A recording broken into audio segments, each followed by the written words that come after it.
반갑습니다. 대기업 시청자 여러분들 그리고 GI 이노베이션 주주님들. 우리가 이 바이오 기업을 투자하는 데 있어서 이유가 뭘까요? 실적일까요? 저는 실적이 아니라고 생각합니다. 이 바이오 기업들 같은 경우 우리가 이 파이프라인을 유심히 지켜보고 여기에서 어떤 모멘텀이 불어올지 이런 부분을 판단하는 게 굉장히 중요하다고 저는 생각하는데요.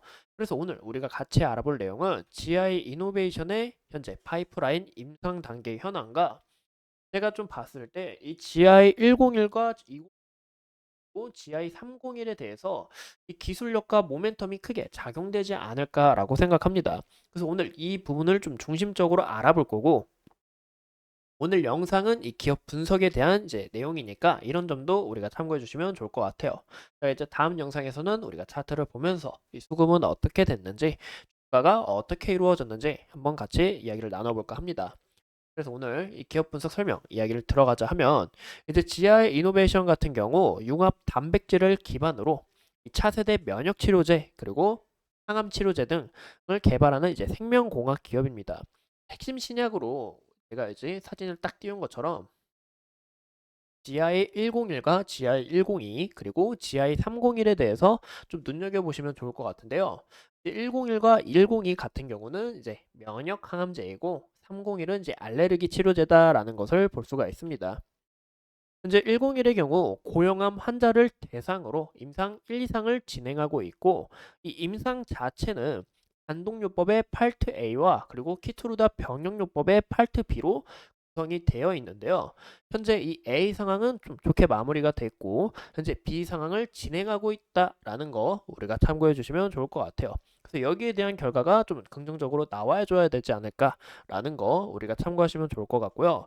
이 A에서도 이 부분 간의 PR 같은 경우 이 3명의 환자가 발생했고, 또 이제 완전 간의 CR 같은 경우 이제 1명을 확인됐다 했는데, 이 단독요법으로도 이 효능이 어느 정도 입증됐다 이런 부분에서 이 성공 가능성을 우리가 눈여겨보시면 어떨까라고 생각을 하고 있습니다. 네, 102 같은 경우 좀 보시면 기존 101의 서열 일부를 바꾸어서 이 ILEA 수용체를 결합을 해서 이 파이프라인을 좀 더 구축 중에 있다. 이 적응증을 확대 준비 중에 있다라는 것을 우리가 좀 참고하시면 좋을 것 같은데요. 102회 같은 경우 이제 트랙의 증가, 이 T세포의 증가로 인해서 민감도가 높은 일부 암종을 또 대상으로 개발하고 있기 때문에 또 이 부분 또한 이 피하 주사 제형으로 개발하고 있다는 부분에서 좀 큰 강점이 되지 않을까라고 생각을 하고 있습니다.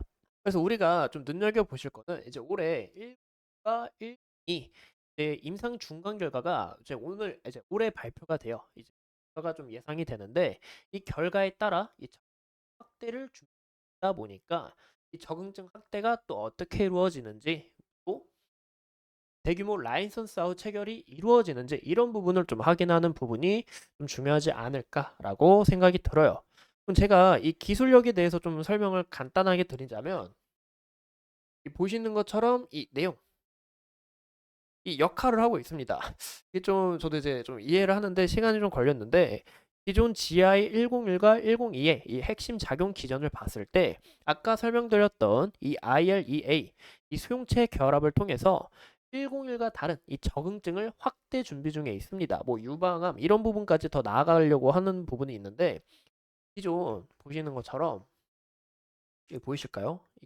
이게 이제 수용체입니다. 이 ILE 이제 수용체인데, 이 수용체와 기존 이 CDBD를 결합을 합니다. 그러면 이제 말초 림프절에서 이 조절을 할 수 있어요. 이 T세포의 이 CTL, CLA 여기 CLA 네, 이 T세포와 결합을 해서 이 CTL 이렇게 딱 이루어진 것을 볼 수가 있죠.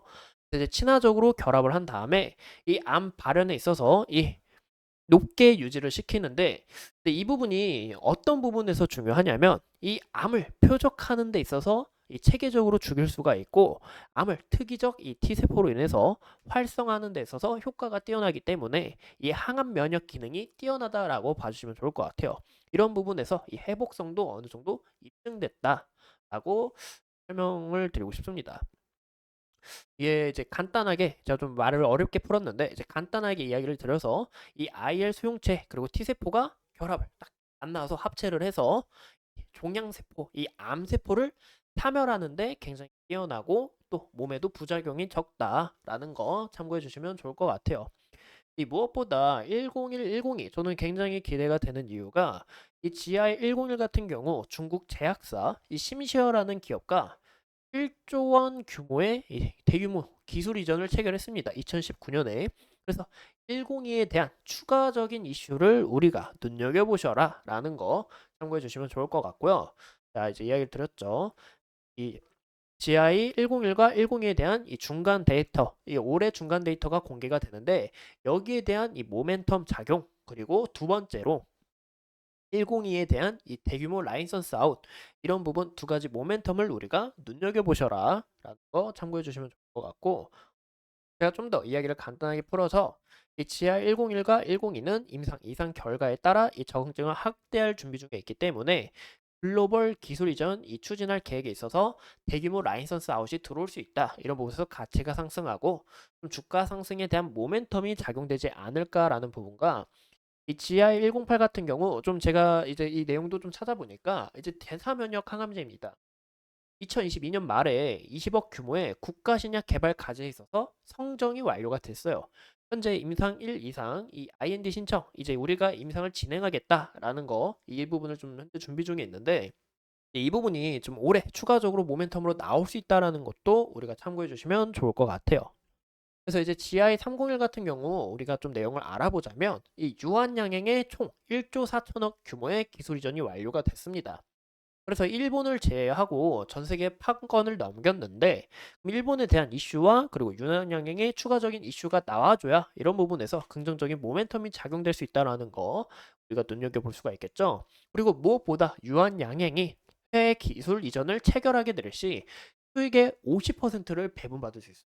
이 굉장히 장난 아닌 부분이다. 이 50%를 받을 수 있는 이런 로열티를 받을 수 있는 부분에서 이 루얀양행의 기술 이전 체결 소식을 우리가 좀 더 기대해봐도 좋지 않을까라는 부분하고 또 아까 말씀드린 것처럼 일본 제약사 마루와 함께 3천억 규모 이 기술 이전을 체결을 완료했어요. 마루호부터 반환 의무가 없는 이 계약금과 뭐 임상 개발, 로열티 이런 부분에 있어서 이 마일스톤을 추가적으로 받을 수 있는데 이런 대한 이 마일스톤을 추가적으로 받는 모멘텀까지 우리가 참고해 주시면 좋지 않을까라고 생각하고 있습니다. 이상 이 GI 이노베이션에 대한 이런 파이프라인과 우리가 좀 추가적으로 봐야 되는 이 모멘텀에 대해서 좀 설명을 드렸고요. 이제 바이오라는 기업이 좀 상당히 어려운 부분이 많은 것 같아요. 근데 하지만 제가 이제 좀 간단히 설명을 드리려고 하고 좀 포인트 부분을 짚어주려고 하는데 오늘 좀 약간 이런 포인트 부분이 좀 여러분들에게 크게 와닿았으면 좋겠습니다. 이 무엇보다 궁금하신 내용 있으면 항상 댓글로 남겨주시고 제가 남은 시간에는 이 차트와 그리고 현재 이제 아스코가 개최가 되는데 이 아스코에 따라 기대감이 반영될 수 있다는 부분이 저는 굉장히 큰 매력 포인트가 되지 않을까라고 생각합니다. 그래서 이번 아스코에서는 어떤 기술을 공개하고 이 기술에 따라 어떤 부분이 또 긍정적일지 한번 알아보는 시간이 되도록 할게요. 오늘도 소중한 시간 내서 영상 시청해주신 점 진심으로 감사드립니다.